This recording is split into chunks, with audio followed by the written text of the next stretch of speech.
معزز سامعین و ناظرین، شب برات کے نوافل و وظائف، اس رات کی فضیلت اور عظمت کے پیش نظر یہ رات ہماتن تلاوت قرآن، نوافل اور ذکر و فکر میں مشغول رہنا چاہیے۔ اس رات میں مسجد میں بیٹھ کر نوافل میں مصروف رہنا بہت ہی افضل ہے۔ حضرت علی المرتضیٰ کرم اللہ وجہ الکریم سے روایت، رسول اللہ صلی اللہ علیہ وآلہ وسلم نے ارشاد فرمایا، جب شعبان کی 15ویں رات آئے تو تم رات کو قیام کیا کرو، یعنی نوافل پڑھو، اور دن کو روزہ رکھو، اس لیے کہ اللہ سبحانہ و تعالی اس رات میں غروب آفتاب ہونے کے بعد آسمان دنیا پر نزول اجلال فرماتا ہے اور ارشاد فرماتا ہے کوئی مغفرت چاہنے والا کہ میں اس کو بخش دوں، ہے کوئی مجھ سے رزق مانگنے والا کہ میں اس کو رزق عطا فرماؤں، ہے کوئی گرفتار بلا کہ میں اس کو عافیت عطا کروں، اور ایسا ایسا فرماتا رہتا ہے حتیٰ کہ صبح روشن ہو جاتی ہے۔ صحیح ابن ماجہ میں یہ حدیث پاک موجود ہے۔ بزرگان دین سے شب برات کی مقدس رات میں 6 رکعت نماز نفل بعد نماز مغرب، یعنی بعد نماز مغرب 6 رکعتیں 2 کر کے پڑھیں۔ 2 رکعت نماز نفل درازی عمر بالخیر ہونے کی نیت سے، اور ہر 2 رکعت کے بعد سورہ یاسین کی تلاوت کریں۔ پہلی 2 رکعتیں درازی عمر بالخیر ہونے کی نیت سے پڑھیں اور پھر سورہ یاسین مکمل پڑھیں، اور اس کے بعد دعا مانگیں، اور پھر 2 رکعت نفل ادا کریں مصیبتوں اور بلاؤں کے دفع ہونے کی نیت سے، پھر سورہ یاسین کی تلاوت کریں، اور اسی طرح 2 رکعت نماز نفل مخلوق کا محتاج نہ ہونے کی نیت سے ادا کریں، اور ہر دگانے کے بعد سورہ یاسین 1 مرتبہ یا پھر سورہ اخلاص 21 مرتبہ، اور اس کے بعد دعائے نصف شعبان المعظم پڑھیں۔ دوستو، وہ دعا یہ ہے، اللہم یا ذا المن ولا یمن علیک، یا ذا الجلال والاکرام، یا ذا الطول والانعام، لا الہ الا انت ظہیر اللاجئین وجار المستجیرین وامان الخائفین، اللہم ان کنت کتبتنی عندک فی الکتاب شقیا او محروما او مطرودا او مقترا علی فی الرزق فامحو، اللہم بفضلک شقاوتی وحرمانی وتردی واکتار رزقی واثبتنی عندک فی الکتاب سعیدا مرزوقا موفقا للخیرات، فإنک قلت وقولک الحق فی کتابک المنزل علی لسان نبیک المرسل، یمحو اللہ ما یشاء ویثبت عندہ الکتاب، الہی بالتجلی الاعظم فی لیلۃ النصف من شہر شعبان المکرم التی یفرق فیہا کل امر حکیم ویبرم ان تکشف عنا من البلاء والبلوى ما نعلم وما لا نعلم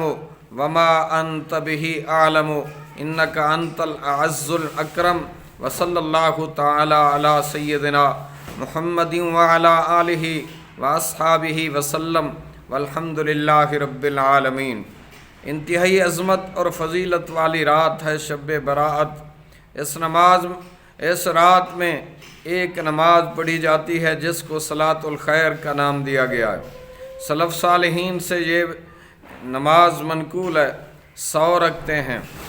1000 مرتبہ سورہ اخلاص کی تلاوت کے ساتھ، یعنی ہر رکعت میں 10 مرتبہ سورہ اخلاص پڑھی جائے۔ اس نماز کا نام دوستو صلاۃ الخیر ہے۔ اس کے پڑھنے سے بڑی برکتیں حاصل ہوتی ہیں۔ سلف صالحین تو یہ نماز باجماعت پڑھتے تھے، اور اس نماز کی بڑی فضیلت آئی ہے، اس کا ثواب کثیر ہے۔ حضرت خواجہ امام حسن بصری رحمۃ اللہ علیہ نے فرمایا، مجھ سے سرور کائنات فخر موجودات رحمۃ للعالمین صلی اللہ علیہ وآلہ وسلم کے 30 صحابہ رضوان اللہ علیہم اجمعین نے بیان کیا، جو شخص اس رات کو یہ نماز پڑھتا ہے اللہ تعالیٰ اس کی طرف 70 بار دیکھتا ہے، ہر بار کے دیکھنے میں 70 حاجتیں پوری کرتا ہے، جن میں سب سے ادنا حاجت اس کے گناہوں کی مغفرت ہے۔ اسی طرح اس رات کے اندر ایک اور دعا ہے جو حضرت سیدنا امام حسن مجتبیٰ رضی اللہ تعالیٰ عنہ سے منقول ہے۔ آپ فرماتے ہیں ہر سال سیدنا حضرت امیر معاویہ رضی اللہ تعالیٰ عنہ 1,00,000 دینار مجھے بطور ہدیہ پیش فرمایا کرتے تھے۔ ایک سال وہ ہدیہ آنے میں، وہ دینار آنے میں تاخیر ہوئی تو حالات کچھ تنگ ہوئے۔ میں نے کاغذ قلم منگوایا اور ارادہ کیا کہ حضرت سیدنا امیر معاویہ رضی اللہ عنہ کو خط لکھوں اور کہوں کہ اس سال وہ نذرانہ پیش نہیں ہوا۔ فرماتے ہیں بس میں نے کاغذ قلم اٹھایا، ابھی لکھنے کا ارادہ کیا تھا مگر لکھا نہیں، سرانے رکھ کے کاغذ قلم سو گیا۔ قسمت نے یاوری کی، خواب میں خاتم الانبیاء، شہنشاہ شب اسرا، کریم دو جہاں، فخر کون و مکان، نبی محتشم شفیع معظم صلی اللہ علیہ وآلہ وسلم کی زیارت نصیب ہوئی۔ آپ نے فرمایا میرے بیٹے، کیا آپ حالات کی تنگی سے شکوہ کناں ہیں اور حالات کی تنگی کی شکایت کر رہے ہیں اور پھر اپنے ہی جیسی مخلوق سے سوال کرنا چاہتے ہیں؟ فرمایا جی آپ کو زیب نہیں دیتا۔ پھر فرمایا نبی علیہ السلام نے مجھے ایک ایسی جامع دعا سکھائی، میں نے وہ دعا صرف 1 ہفتے پڑھی کہ حضرت امیر معاویہ رضی اللہ عنہ کی طرف سے 5,00,000 دینار کا ہدیہ اور نذرانہ میری بارگاہ میں پہنچ گیا۔ دوستو وہ دعا کیا تھی؟ آپ بھی شب برات کی مبارک ساعتوں میں اس دعا کو پڑھیے، اول آخر 11 مرتبہ درود ابراہیمی، درمیان میں جو دعا پڑھیں اللہم قذف فی قلبی رجاک وقطع رجائی امن سواک حتی لا ارجو احدا غیرک اللہم وما ضعفت عنہ قوتی وقصر عنہ عملی ولم تنتہی الیہ رغبتی ولم تبلغہ مسئلتی ولم یجر علی لسانی مما اعطیت احدا من الاولین والآخرین فخصنی بہ یا رب العالمین۔ ایک روایت کے الفاظ ہیں حضرت سیدنا امیر معاویہ رضی اللہ تعالی عنہ نے وہ نذرانہ بھی بھیجا اور ساتھ معذرت بھی کی، جو دعا سیدنا حضرت امام حسن مجتبیٰ رضی اللہ تعالی عنہ نے پڑھی۔ دوستو وہ دعا کے مبارک الفاظ نبی محتشم صلی اللہ علیہ وآلہ وسلم کے جو شہزادے نے اس وقت آپ نے پڑھے تھے وہ آپ نے سماعت کیے، مگر آخری الفاظ جو سیدنا حضرت حسن مجتبیٰ رضی اللہ تعالی عنہ نے بیان کیے، ان آخری الفاظ کے اندر کچھ روایات میں یہ بھی الفاظ ہیں کہ سیدنا حضرت حسن مجتبیٰ رضی اللہ تعالی عنہ نے ارشاد فرمایا کہ نبی محتشم صلی اللہ علیہ وآلہ وسلم نے جو دعا مجھے سکھائی اس کے آخری الفاظ یہ تھے کہ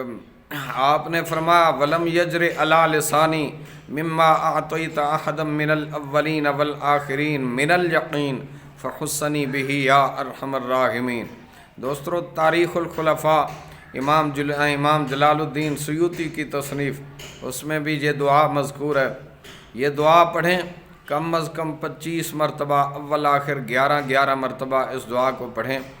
دعا کے الفاظ اگر سمجھنے نہیں آئے تو ایک دفعہ پھر سے دہرا لیتے ہیں۔